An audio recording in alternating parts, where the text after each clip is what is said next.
Saya mau tolong bahasa Indonesia aja ya, boleh? Jangan tanya. Ini kan sebagian besar orang Indonesia, mas saya mau bahasa Inggris. Jadi pertanyaan Anda tadi, Indonesia untung apa enggak dengan melakukan kebijakan seperti ini? Saya kan Menteri Keuangan, jadi saya pengen dapat profit sharing atau biaya pemasukan dari import tax yang sesuai dengan dilakukan. Tadi Bapak Presiden kan cerita under invoicing. Ketika ini bukan pertama beliau menceritakan itu di kabinet dan di kongkakan itu. Jadi begitu ada seperti itu, saya langsung datang ke NSW National Single Window yang dibawa Kementerian Keuangan ya. Itu semua ekspor impor data di situ. Tapi pada waktu itu saya tanya, mereka nggak bisa jawab.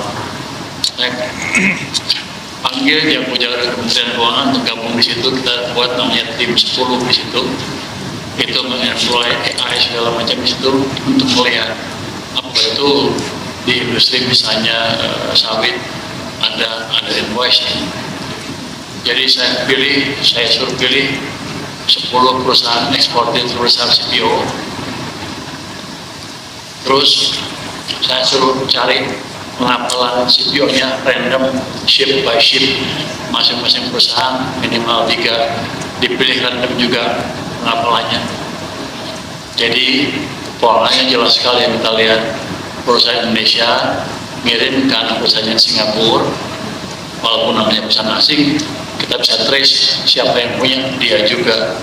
Terus barangnya dia kirim ke Amerika lewat anak perusahaan Singapura itu. Jadi kapalnya sih langsung dari Indonesia ke Amerika misalnya, tapi kertasnya dimainkan di Singapura. Dulu kita nggak bisa deteksi karena kita nggak tahu di Amerika seperti apa pricingnya. Jadi saya pakai AI dan saya paksa anak buah saya untuk mencari data importasi di Amerika Serikat. Rupanya ada perusahaan yang menjual data itu. Perusahaan itu di bawah S&P. S&P kan kredibel kan, jadi saya anggap datanya kredibel. Dari situ ship to ship saya bisa melihat volume kapal ini ke Singapura berapa, harganya berapa, misalnya ya. Terus saya juga bisa lihat kapal yang sama masuk ke Amerika dari sini ke sana berapa harganya, kapalnya sama, volumenya sama, tapi pricingnya beda. Dari 3 case setiap perusahaan itu, rata-rata harga di Amerika atau di tujuan dibanding harga yang kita jual dari sini ke Singapura itu 2 kalinya. Dari situ saya sudah dirugikan setengah dari potensi pendapatan saya. Jadi Kementerian Keuangan saya rugi. Padahal saya kan harusnya cara income setengah mati kan. Sementara yang depan mata seperti itu terjadi. Kalau saya random 10 perusahaan dan saya suruh saya pilih 3 kapal secara random, semuanya seperti itu, ya berarti itu praktek yang lumrah. Sama juga ekspor batu bara ke India juga ada kita temukan kasus seperti itu, tapi belum 10 perusahaan, kita cuma beberapa aja. Jadi polanya sama, kita kirim perusahaan Indonesia kirimkan ke Amerika, tapi ya, dijual anak perusahaannya, di sini ada transfer pricing di mana harganya dari sini ke sana diperbesar, tapi di Indonesia rugi. Jadi laporan income-nya juga di Indonesia rugi atau kecil sekali. Di situ saya juga rugi pajak penghasilan. Jadi saya rugi banyak. Lembaga yang diterima Bapak Presiden nanti itu menghilangkan secara struktural potensi tadi, kecuali dia sama juga main. Tapi saya pikir kalau pemerintahan dalam main-main, kok pajakin awas. Jadi itu tujuan utamanya. Jadi kalau Anda tanya apa saya untung banyak, kira-kira gitu. Jadi ini memberikan keuntungan yang lebih banyak for the greater good, yang memberikan efek sinyal dan positif bahwa kita telah berbenah.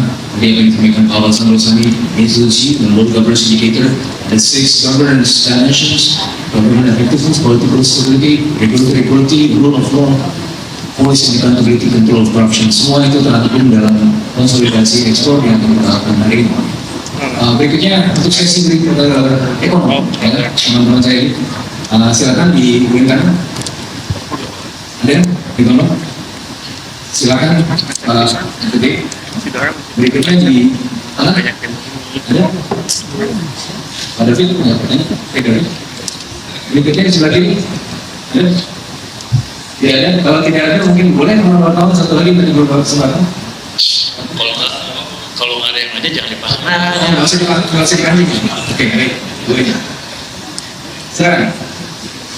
Gede di sebelah kanan yang mungkin. Terima kasih kepada moderator yang saya hormati kepada para menteri dan para hadirin sekalian media.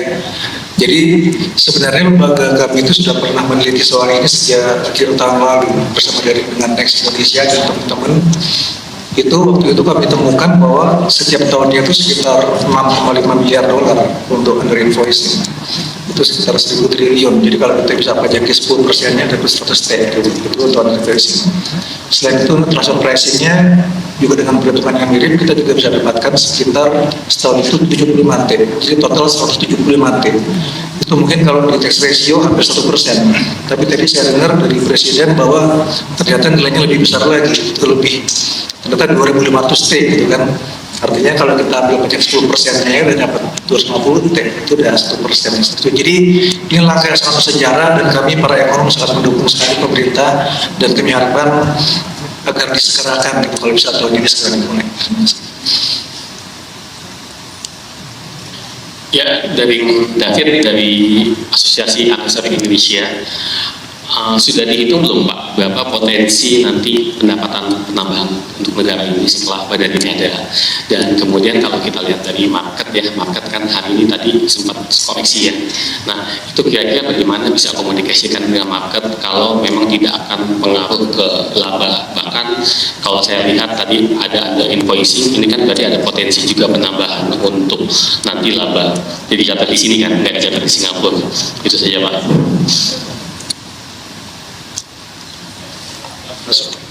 Yang menjawab saya dulu ya. Dia nanya saya untuk apa enggak gitu. Dari itu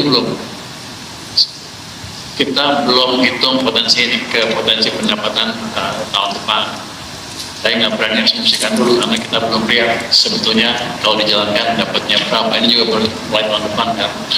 Terus yang kedua tadi potensi ke perusahaan Indonesia yang listed di bursa justru akan positif karena yang tadi profitnya diambil sama pemegang saham utamanya mungkin main luar negeri sekarang akan terrefleksi secara fair di pembukaan mereka. Kalau nggak salah harusnya profitability harus global paling enggak. Jadi ini berita positif untuk perusahaan yang di bursa. Jadi